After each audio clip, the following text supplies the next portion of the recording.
Hello पिलामने नमस्कार नमस्कार। आज आम पढ़ा वंदे उत्कल जननी जहाँकर कवि होती लक्ष्मीकांत कवि लक्ष्मीकांत महापात्र से कौन कौन सांग मैंने से 1888 मसीह कौन 1888 मसीहा कौन लक्ष्मीकांत महापात्र जन्म ग्रहण करते पिलाने जहाँ एमसीक्यू रे बारंबार पचारे कौन 1888 मसीहा। ठीक अच्छे 1888 कौन मसीहा रे कौन पिलाने यहाँ एमसीक्यू पॉइंट ऑफ व्यू रु मोस्ट इम्पोर्टांट 1888 मसीहा रे कौन बंद उत्कल जमी कवि कांत कवि लक्ष्मीकांत महापात्र जन्म ग्रहण होता एवं 1953 मसीह तिरोधान घटी। ठीक अच्छे चलो कवि परिचय को आगे नेबा लक्ष्मीकांत महापात्र 1888 मसीहा जन्मग्रहण है यहाँ 1888 मसीह 1888 मसीह कौन पिला जन्मग्रहण कर 1953 तिरोधान हो कौन मर्त्यमंडल को छाड़ी जाती ओडिशा रे श्रीकांत कवि भाव में परिचित है। ओडिया भाषा साहित्य उल्लेखयोग्य कृति समूह द्वारा से कालजयी स्रष्टा रूपे विख्यात। 1888 मसीहा डिसेम्बर 9 तारीख मोस्ट इम्पोर्टाट पिलाने क्यू पॉइंट ऑफ व्यू 1888 मसीहा डिसेम्बर 9 तारीख माणबसा गुरुवार दिन जन्म ग्रहण कर नाम रखा लक्ष्मीकांत महापात्र। लक्ष्मीकांत महापात्र नाम लक्ष्मीकांत महापात्र कहीं रखा पिलाने माणबसा गुरुवार दिन जन्म ग्रहण करते एणुक माणबसा गुरुवार कौन लक्ष्मी देवी को पूजा कर जाए लक्ष्मी देवी को पूजा कर जाए तेणु नाम लक्ष्मीकांत रखागला। पिता चौधरी भागवत प्रसाद सामंत राय महापात्र थे जमीदार और संप्रति भद्रक जिला अंतर्गत चालपड़ा ग्राम बासिंदा। यदि कह जाए जे लक्ष्मीकांत को कौन पिता कौन एक कौन थे जमीदार थे चौधरी भागवत सामंत राय प्रसाद सामंत राय महापात्र क्यों बासिंदा अच्छा आंतरिक तालपड़ा है। माता राधामणि देवी माता नाम कौन थी राधामणि देवी नोट कर पिला नोट कर माता नाम राधामणि देवी कंटापड़ा जमीदार कन्या थे। कटक बालेश्वर और हाईस्कूल शिक्षा समाप्ति कर कलिकता रिपन कॉलेज और कटक रेभेन्सा कॉलेज उच्च शिक्षा लाभ करते कौन उच्च शिक्षा लाभ करते कौन कलिकतार रिपन कॉलेज एवं कटक रेभेन्सा कॉलेज। भाग्यर विडंबना शारीरिक असुस्थता हेतु शिक्षा क्षेत्र में अधिक आगे न पारी पारिवारिक गुरुजी बाबाजी रामदास पारिवारिक गुरु कुलगुरु किए पिलाने बाबाजी रामदास प्रलोचना संगीत मनोनिवेश करते ओडिया साहित्य बहुविध विभाग लेखनी चालना करके निजर स्वतंत्र साहित्यिक परिचय सृष्टि कर रचित स्मरणीय कृति गुड़िक हूँ कणा मामू जहाँ एक उपन्यास जीवन संगीत जहाँ संगीत गुच्छ देही पद पल्लवम गल्प संकलन पिलाने मोस्ट इम्पोर्टाट जहाँ आपणकर एमसीक्यू पचार दिए थे कटक जनरास चंपू जहाँ एक लालिता अटे मन रखार अच्छी शरीर माध्यम प्रबंध संकलन प्रभृति गल्प बुढ़ा संसारी जो बुढ़ा संसारी जहाँ तुम नवम श्रेणी में पढ़ी आसी पिलाने नवम श्रेणी में पढ़ी आसी सबुठ वंचित करी कौन आमर जो गल्प रही ओडिशार जनमानस बेस परिचित 1937 मसीह प्रकाशित डगर पत्रिका पत्रिका किए प्रकाश करते पिलाने करते ना कांत कवि लक्ष्मीकांत महापात्र करते केवे करते ना 1937 मसीह ହେଲା। ଏହା କଣ MCQ ରେ ପଚାରେ ବାରମ୍ବାର। ସେ ଥିଲେ ପ୍ରତିଷ୍ଠାତା ସମ୍ପାଦକ। କଣ ସେ ତାଙ୍କରି ପତ୍ରିକାର କଣ ନିଜେ ଏକ ପ୍ରତିଷ୍ଠାତା ଓ ସମ୍ପାଦକ ଥିଲେ। ଜାତୀୟତାବାଦୀ ଚେତନା ଓ ଦେଶାତ୍ମବୋଧ ଭାବନାର ଏକ ମନୋଜ୍ଞ କୃତି ତାଙ୍କ ରଚିତ ବନ୍ଦେ ଉତ୍କଳ ଜନନୀ, ଯାହା ଜାତୀୟତାବାଦୀ ଚେତନା କଣ ଯାହା ଜାତୀୟତାବାଦୀ ଚେତନା ଓ ଦେଶାତ୍ମବୋଧ ଭାବନାର ଏକ ମନୋଜ୍ଞ କୃତି ଦର୍ଶାଉଥିଲା।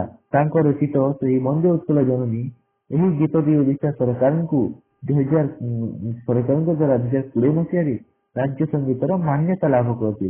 ପିଲାମାନେ ହେଲା କଣ 2020 ମସିହାରେ ରାଜ୍ୟ ସଙ୍ଗୀତର ମାନ୍ୟତା ଲାଭ କରିଛି ହେଲା।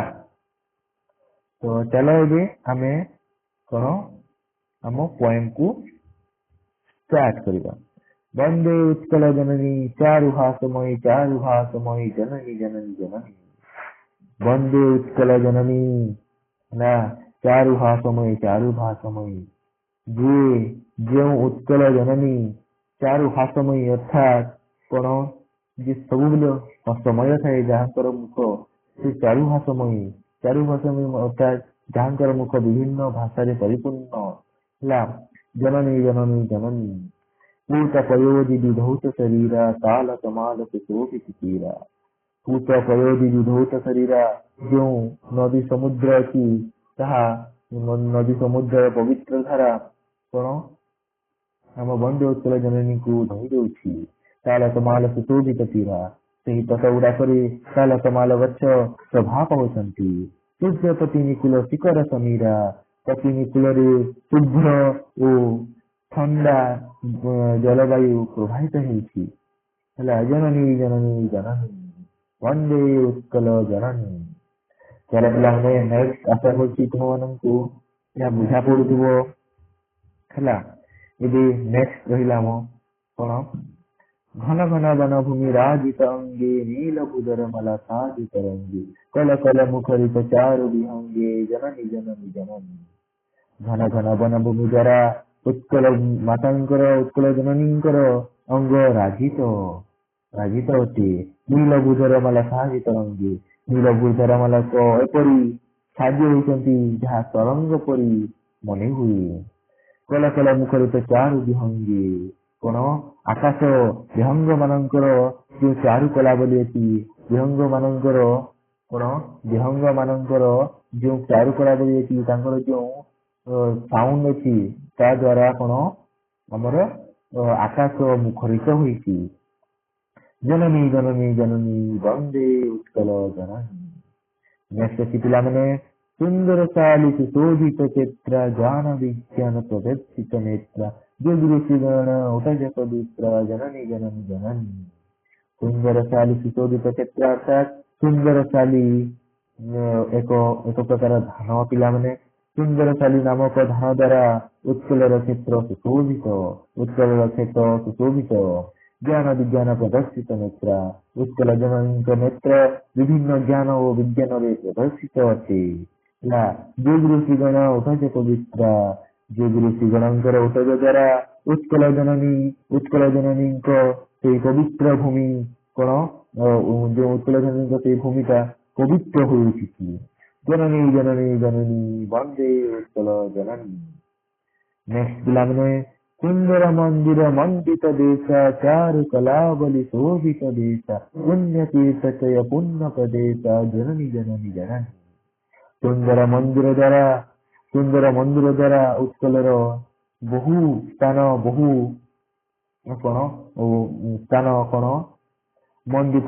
ମଣ୍ଡିତ ହୋଇଛି ଅର୍ଥାତ୍ କଣ ଖେଳାଇ ଯାଇଛି।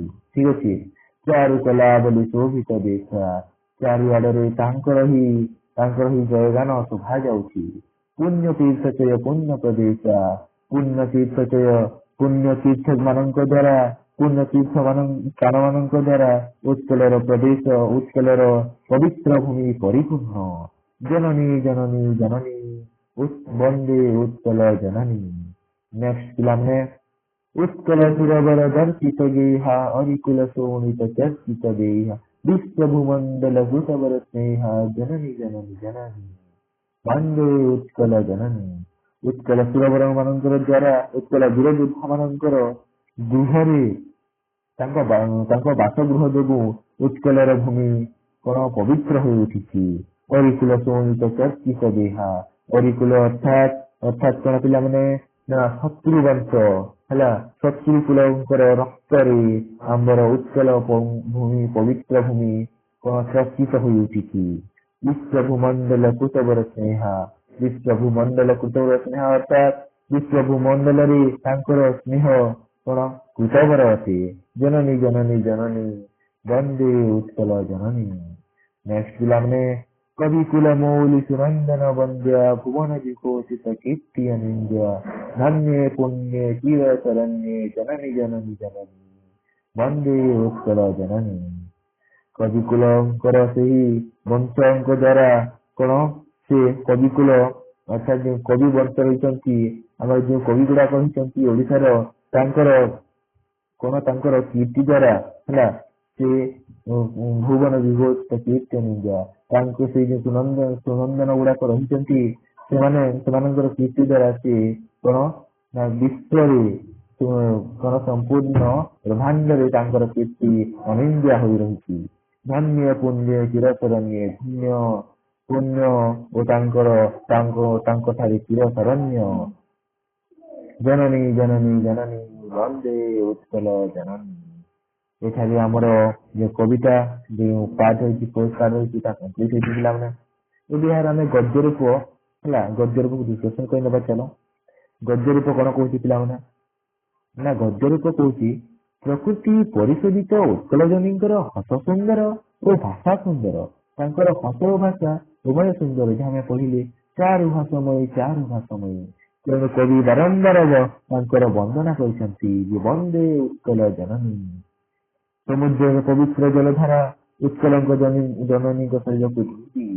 ତାର କମାଲା ବୃକ୍ଷ ଦ୍ୱାରା ସମୁଦ୍ର ତଟବେଶ ସୁଶୋଭିତ ଅଟେ। ସ୍ୱଚ୍ଛ ଜଳ ଧାରଣ କରୁଥିବା ନଦୀ ତଟରେ ଶୀତଳ ପବନ ପ୍ରବାହିତ ହେଉଛି। ଉତ୍କଳ ଜନନୀଙ୍କ ଶରୀର ଘଞ୍ଚ ବନଭୂମିରେ ପରିଶୋଧିତ। ନୀଳ ପର୍ବତ ମାଲା ତରଙ୍ଗ ଆକାରରେ ପ୍ରକାଶ ପାଇବାର ଲକ୍ଷ୍ୟ କରି ହୁଏ। ଉତ୍କଳ ଜନନୀଙ୍କ ଆକାଶ ସୁନ୍ଦର ପକ୍ଷୀ ମାନଙ୍କ କଲ କଲ ରାବରେ ମୁଖରିତ ହେଉଛି। ଉତ୍କଳର ଶସ୍ୟ କ୍ଷେତ୍ର ସୁନ୍ଦର ଶାଲି, ଯାହା ଏକ ପ୍ରକାର ଧାନ ଅଟେ। ସୁନ୍ଦର ଧାନରେ ପରିପୂର୍ଣ୍ଣ ଉତ୍କଳର ଶସ୍ୟ କ୍ଷେତ୍ର ଗୁଡାକ। ତାଙ୍କ ଚକ୍ଷୁ ଜ୍ଞାନ ଓ ବିଜ୍ଞାନରେ ପ୍ରଦର୍ଶନରେ ଉଦ୍ଭାସିତ ଅଟେ। ବହୁ ଯୋଗୀ ଋଷିଙ୍କ କୁଟୀର ଦ୍ଵାରା ଉତ୍କଳ ଜନନୀ ପବିତ୍ର ହୋଇଛି ଏବଂ ବୀର ଯୋଦ୍ଧା ମାନଙ୍କର ବାସଗୃହ ଦ୍ଵାରା ଉତ୍କଳ ଜନନୀ ଧନ୍ୟ ହୋଇଛି। ଉତ୍କଳ ଭୂମି ଧନ୍ୟ ହୋଇଛି। ଜନନୀ ଜନନୀ ଜନନୀ ବନ୍ଦେ ଉତ୍କଳ ଜନନୀ। ପୁଣି ମିଶିବା ନେକ୍ସଟ ଭିଡିଓରେ। ଆଜି ପାଇଁ ଏତିକି।